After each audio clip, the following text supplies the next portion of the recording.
नमस्कार स्टूडेंट्स, आपका अपने चैनल पे स्वागत और अभिनंदन है। आज हम हिंदी अनिवार्य जो कि अपना पेपर होने वाला है उसी के बारे में बात करेंगे कि किस प्रकार का आपका प्रश्न आएगा, आपका कौन से प्रश्न होंगे। अगर आपने अब तक कुछ भी नहीं पढ़ा, आप सब कुछ पढ़ चुके हैं, तो आप अभ्यास करें। सिर्फ रिवीजन करना, आपको बहुत अच्छे मार्क्स आएंगे। और अगर कुछ भी नहीं पढ़ा तो हम थोड़ा सा इस प्रकार का तरीका सीखेंगे कि आप पास तो आराम से हो जाएंगे। तो हिंदी अनिवार्य होगा, कक्षा अपनी 12th होगी। खंड ए में आपको किस प्रकार के प्रश्न देखने को मिलेंगे वो हम बात करेंगे। अपठित गद्यांश। अब देखो, समय बहुत कम है प्यारे विद्यार्थियों, लेकिन कल मैंने वो देखा, एक वीडियो देखा जो कि लगभग 4-5 दिन पहले ही डाला गया है।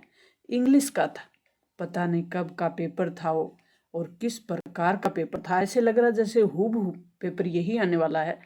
लेकिन जब उसको खोला मैंने तो उसमें प्रश्न थे जैसा कि अपना परीक्षा पैटर्न ही नहीं है, बिल्कुल चेंज हो चुका है। पिछले कोरोना की वजह से हुआ, जो कि 30% सिलेबस घट चुका था। अब की बार 100% सिलेबस अपना आएगा। फिर भी परीक्षा का जो पैटर्न है वो अलग है। हमारे पहले अनसीन पैसेज थे इंग्लिश में, लेकिन उसमें प्रश्न बताए हुए थे, बिल्कुल अलग था। तो कितना गुमराह किया गया होगा बच्चों को। और उस पर व्यू भी आए हुए थे, लगभग 20 के उसमें लगा हुआ था। मुझे बड़ा अफसोस हुआ कि इस एज में, जो कि आप भारत के भविष्य हो, आपका जो समय है वो भारत के काम आने वाला है, राष्ट्र निर्माण के काम आने वाला है। अगर आपको सही और गलत का आपको इतना आप अंदाज नहीं लगा पा रहे हो तो वो बहुत गलत है। तो आप सही और गलत कंटेंट का ध्यान रखें, कौन सही बता रहा है कौन गलत बता रहा है। अगर मैं भी गलत बता रही हूँ तो आप प्लीज़ वीडियो को छोड़ के चले जाएं। कोई ज़रूरत नहीं है मुझे ऐसे सब्सक्राइब की, ऐसे व्यू की, मुझे कोई ज़रूरत नहीं है। अगर आप झूठ और फरेब की, मुझे कोई ज़रूरत नहीं है। आपको सही लगे, वास्तव में आपको यहाँ से कुछ सीखने को मिले, तो ही आप इस पे शुरू से लेकर अंत तक बने रहें। नहीं तो आप अपने कीमती समय को बिल्कुल भी बर्बाद ना करें। अब आपके बेहतर समय को और बेहतर बनाने के लिए और आपके सपने और आपके पेरेंट्स के सपनों को साकार करने के लिए मैं आपकी थोड़ी सी मदद करूँगी। वो आप थोड़ा सा धैर्य के साथ देखते रहें। अपठित गद्यांश को ध्यानपूर्वक पढ़ना है। कौन सा गद्यांश होगा? अपठित। अपठित का मतलब हमने अब तक कहीं नहीं पढ़ा उसको, ना तो अपने पाठ्य पुस्तक में था, ना कहीं अपन ने पढ़ा। तो उस प्रकार का एक आपके गद्यांश आएगा और उसमें से आपको प्रश्न सिलेक्ट करने, प्रश्नों के उत्तर सिलेक्ट करने और उत्तर पुस्तिका में लिखने। इस प्रकार के प्रश्न आपके सामने होंगे। इस प्रकार आप इस पैराग्राफ को बिल्कुल धैर्य के साथ पढ़ें और इन प्रश्नों के उत्तर देते जाएं, क्योंकि इस प्रकार के प्रश्नों के उत्तर आपको नोटबुक में लिखते जाना है।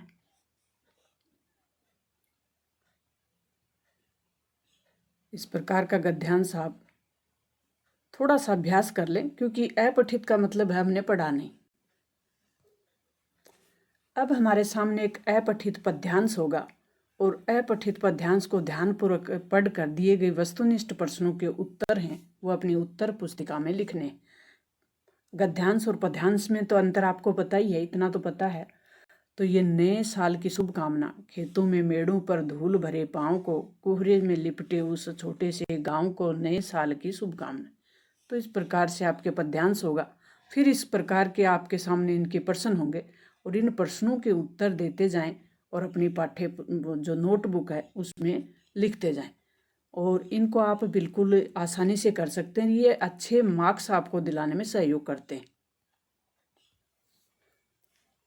अब जो नेक्स्ट प्रश्न हमें देखने को मिलेगा एग्जाम में, वो होगा भाषा से संबंधित, भाषा अभिव्यक्ति से संबंधित। भाव और विचारों की अभिव्यक्ति के लिए प्रयोग किसका किया जाता है? भाषा का। भाषा के प्रकार हैं मौखिक और लिखित। मराठी भाषा किस लिपि में लिखी जाती है? देवनागरी।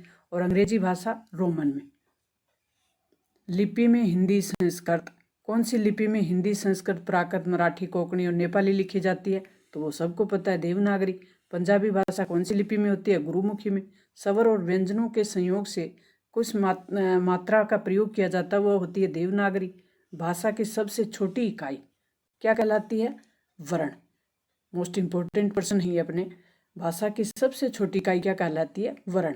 ब्राह्मी और खरोष्टी प्राचीन भारत की क्या हैं? लिपियां हैं। देवनागरी लिपि का विकास ब्राह्मी लिपि से हुआ है। विचार विनिमय के मौखिक और लिखित माध्यम को क्या कहा जाता है? भाषा। लिपि में चिन्हों का प्रयोग किया जाता है, वर्तनी चिन्हों का। मानव जाति के विकास में अभिव्यक्ति का महत्वपूर्ण साधन है वो क्या है? भाषा। आम बातचीत के लिए भाषा का प्रयोग होता है मौखिक भाषा का। जो भाषा शासन स्तर पर व्यवहार में ली जाती है, व्यवहारत होती है, यानी व्यवहार में ली जाती है, उसे क्या कहते हैं? राजभाषा। भाषा के दो रूप हैं, वो अपने ऊपर देखा। भाषा के मौखिक रूप अंकित करने के लिए चिन्ह बने होते हैं, उसे क्या कहते हैं? लिपि। भाषा सूक्ष्म, लिपि स्थूल है। भाषा तो सूक्ष्म है और लिपि है वो स्थूल है। वर्तमान में हिंदी हमारी राष्ट्रभाषा और राजभाषा है। भाषा के कम विकसित रूप को बोली कहा जाता है। भाषा का वो रूप जो कम विकसित होता है उसे कहते हैं बोली। हिंदी भाषा के परिवार के लगभग 18 बोलियां हैं। सीमित क्षेत्र में बोली जाने वाली भाषा कहलाती है बोली। सीमित क्षेत्र में जो बोली जाती है उसे एक बोली कहा जाता है। बोली ही विकसित होकर भाषा का रूप ले लेती है। जिस भाषा को बालक अपनी माँ और परिवार से सीखता है उसे कहते हैं मातृभाषा। प्रत्येक भाषा को स्थिर मानव परिनिष्ठ रूप प्रदान करने के लिए आवश्यकता किसकी होती है? व्याकरण की। भाषा को शुद्ध रूप में लिखने और बोलने से संबंधित नियमों का ज्ञान कहाँ से प्राप्त होता है? व्याकरण से। भाषा की शुद्धता के लिए व्याकरण शास्त्र होता है। सुनना, बोलना, पढ़ना और लिखना भाषा में कौशल के रूप हैं। भाषा अर्जित संपत्ति होती है। बोली और भाषा के मध्य विभाषा होती है। उर्दू भाषा की लिपि कौन सी होती है? फारसी। व्याकरण के अंग कितने होते हैं? 4। अब नेक्स्ट आपको देखने को मिलेगा वो प्रश्न होगा अलंकार से संबंधित। अजो तरिण्यो ही रहियो श्रुति सेवक इक रंग नाक। तो इस वाक्य में किस अलंकार का प्रयोग हुआ है? तो श्लेष अलंकार का। जहाँ पर अर्थ माध्यम से काव्य में चमत्कार हो वहाँ अर्थ अलंकार होता है, अर्थ अलंकार। तो किसमें? श्लेष अलंकार, पुनरुक्ति प्रकाश अलंकार किसमें होता है? जब किसी काव्य की पंक्ति में एक ही शब्द की एक से अधिक बार आवृत्ति हो जाए। मधुर मधुर मेरे दीपक जल में पुनरुक्ति प्रकाश अलंकार का प्रयोग हुआ है। मूल रूप से अलंकार दो प्रकार के होते हैं, एक शब्द अलंकार, एक अर्थ अलंकार। और श्लेष में एक शब्द एक ही बार प्रयुक्त होकर अनेक अर्थ देने का चमत्कार करता है। यमक में क्या होता है? एक जैसे शब्दों की एक से अधिक बार आवृत्ति होती है। यमक अलंकार कई बार पूछा जाता है। तो यमक में क्या होता है? जब एक से ज्यादा शब्दों की एक से बार आवृत्ति हो जाए परंतु अर्थ उनका हर बार भिन्न हो, उसे कहते हैं यमक। अलंकार दो शब्दों से मिलकर बना होता है, यलम और अलंकार। तो आभूषण होता है अलंकार। जिस अलंकार में शब्दों का प्रयोग करने से चमत्कार हो जाता है, उन शब्दों की जगह पर समानार्थी शब्द को रखने से चमत्कार समाप्त हो जाए, तो वहाँ शब्द अलंकार होता है। पूत कपूत तो क्यों धन सींचे, पूत सपूत तो क्यों धन संचय। पंक्ति में अलंकार कौन सा है? लाटानुप्रास अलंकार है। तो अनुप्रास शब्द दो शब्दों से मिलकर बना। अनु और प्रास। अनु को अर्थ है बार बार और प्रास का अर्थ है वर्ण। काव्य के सौंदर्य में अभिवृद्धि करने वाले तत्व क्या कहलाते हैं? अलंकार। अलंकार किसके सौंदर्य में अभिवृद्धि कर देते हैं? काव्य के। काव्य दो या दो से अधिक वर्णों की आवृत्ति होती है तो उसमें अनुप्रास अलंकार होता है। चांद चारू चंद की चपल चांदनी में कौन सा अलंकार हुआ है? अनुप्रास का। कबीरा सोई पीर है जो जाने पर पीर पंक्ति में कौन सा अलंकार है? यमक। शब्द शक्ति का प्रश्न भी आपको देखने को मिलेगा, होगा शब्द शक्ति से संबंधित। किसी शब्द के अर्थ का ज्ञान कराने वाली शक्ति, शब्द के अर्थ का ज्ञान कराने वाली शक्ति होती है, उसे कहते हैं शब्द शक्ति। मुख्य अर्थ का बोध कराने वाली शक्ति अभिधा शक्ति कहलाती है। मुख्य या प्रचलित अर्थ से हटकर अर्थ का ज्ञान कराने वाली शक्ति शब्द शक्ति कौन सी कहलाती है? लक्षणा। शब्द शक्ति के 3 प्रकार होते हैं। शब्द शक्ति के 3 जो प्रकार होते हैं वो तो आपको पता ही है। मालिक के नौकर से कहा अंधेरा हो गया में कौन सी शब्द शक्ति का प्रयोग हुआ है? व्यंजना। सुरेश आस्तीन का सांप है में कौन सी शब्द शक्ति है? व्यंजना। लक्षार्थ का बोध कराने वाली शब्द शक्ति लक्षणा। लय से लक्षणा। लक्षणार्थ चमेली का पुष्प श्वेत वर्ण का सुगंधित पुष्प है। उपयुक्त वाक्य में शब्द शक्ति कौन सी है? अभिधा। सूरज सिर पर आ गया में व्यंजना शब्द शक्ति का प्रयोग हुआ है। तो इस प्रकार से आपको एक शब्द शक्ति का प्रश्न देखने को मिलेगा। आंचल में है दूध और आंखों में है पानी। शब्द शक्ति कौन सी है? व्यंजना। फिर नेक्स्ट आपको एक प्रश्न पेपर में दिखेगा, वो होगा पारिभाषिक शब्दों से संबंधित। उसमें आपको इंग्लिश का शब्द दे दिया जाएगा, उसका अर्थ आपको लिखना है। जैसे आपको दे दिया जाए एप्लीकेंट, तो एप्लीकेशन का अर्थ होता है आवेदन, और एप्लीकेंट का मतलब होता है आवेदक। एप्लीकेशन देने वाला एप्लीकेंट होता है, वो उसको कहते हैं आवेदक। एड्रेस संबोधन या पता। एडहोक तदर्थ एजेंट अभिकर्ता। तो इस प्रकार से इनको देखना है आपको एक बार। बिल विधेयक, बॉन्ड बंद पत्र। पिछली बार कई एग्जामों में जो देखने को मिला,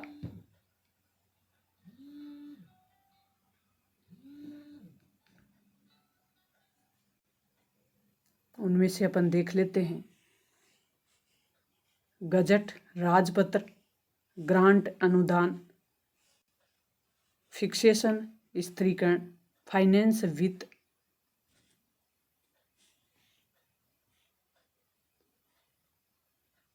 गारंटी प्रतिभूति या जमानत, इंटरव्यू साक्षात्कार,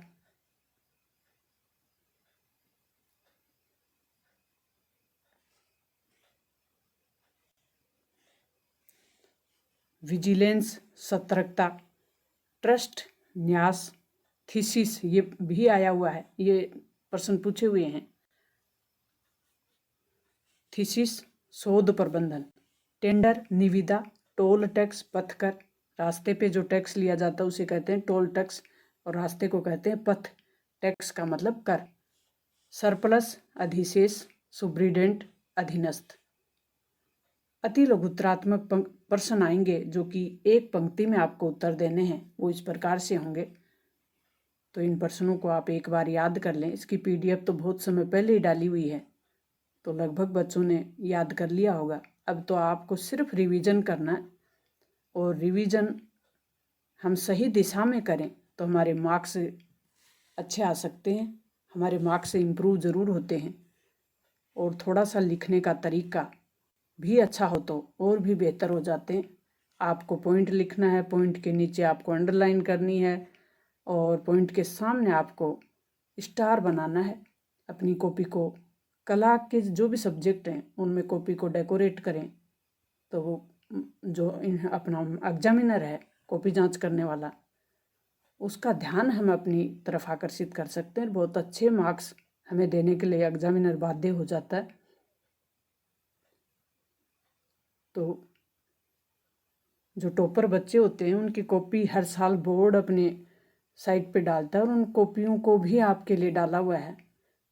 अब की बार बोर्ड ने डाली नहीं है, पिछली बार डाली थी, तो उन सबको आप तक पहुंचाया हुआ है। तो आपको तो सिर्फ तरीका देखना है, किस तरीके से बच्चे, टॉपर बच्चे होते हैं, वो लिखते हैं। ये सप्रसंग व्याख्या होगी जो आपको करनी है। तो इतना तो आपको पता है कि सप्रसंग व्याख्या कैसे करते हैं।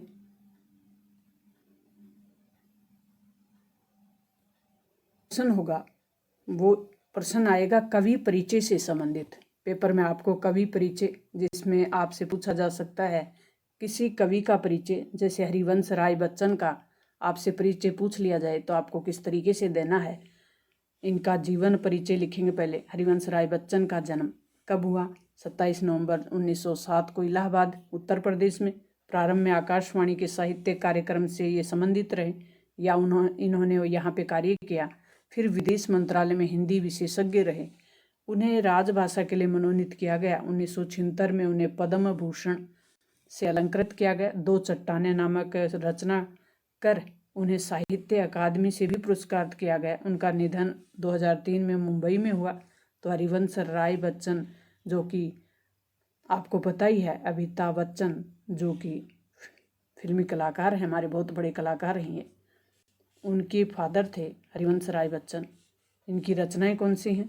मधुशाला, मधुबाला, मधु कलश, ये इनकी रचनाएं हैं।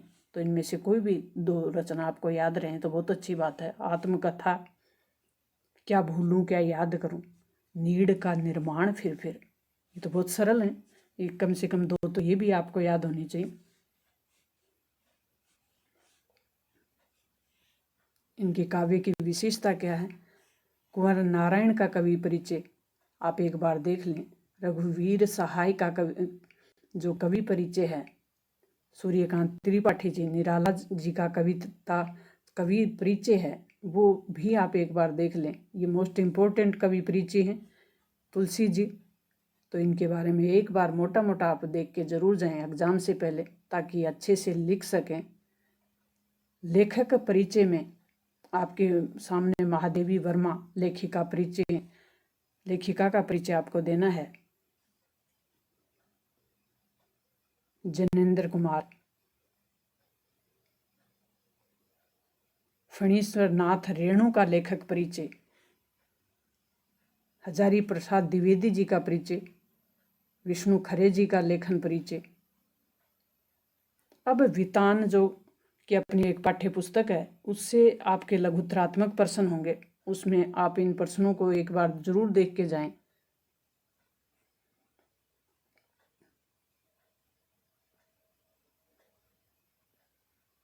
दीर्घ उत्तरीय प्रश्न।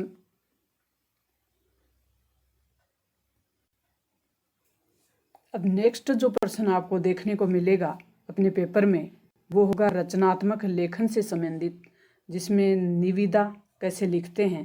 जैसे कार्यालय सदस्य सचिव, राजस्थान मेडिकेयर रिलीफ सोसाइटी सिक्कर की ओर से आवश्यक मशीन उपकरण खरीदने हेतु एक निविदा आपको निकालनी है, तो आप कैसे निकालेंगे?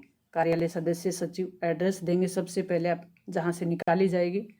फिर इसका क्रमांक, ऑफिस में कोई भी कार्यालय लेटर जारी होता है तो उसका क्रमांक होता है, दिनांक होती है। लेफ्ट और राइट साइड का ध्यान रखें, राइट में आपकी दिनांक होगी और लेफ्ट में आपका क्रमांक होगा। निविदा सूचना, फिर आप अपनी जो भी डेट है, जिस डेट को अपनी एग्जाम है, उसी डेट का हवाला दें। 2023 हो ही गया, किसके दौरान किसके अंतर्गत आमंत्रित की जा रही है, किस मशीन का कितनी कीमत है, वो आप दिखाएं। निविदा में कीमत दिखानी पड़ती है। राजस्थान संस्थान डेयरी संस्थान, इसके द्वारा एक विज्ञप्ति जारी करनी है, तो विज्ञप्ति कैसे जारी करते हैं इसमें भी आप देख लें किसके द्वारा जारी की जा रही है। राइट साइड में आपके डेट है और लेफ्ट साइड में आपके क्रमांक है। विज्ञप्ति लिख दें, फिर इस किससे संबंधित है वो विषय लिखें। ज्ञापन कैसे लिखते हैं?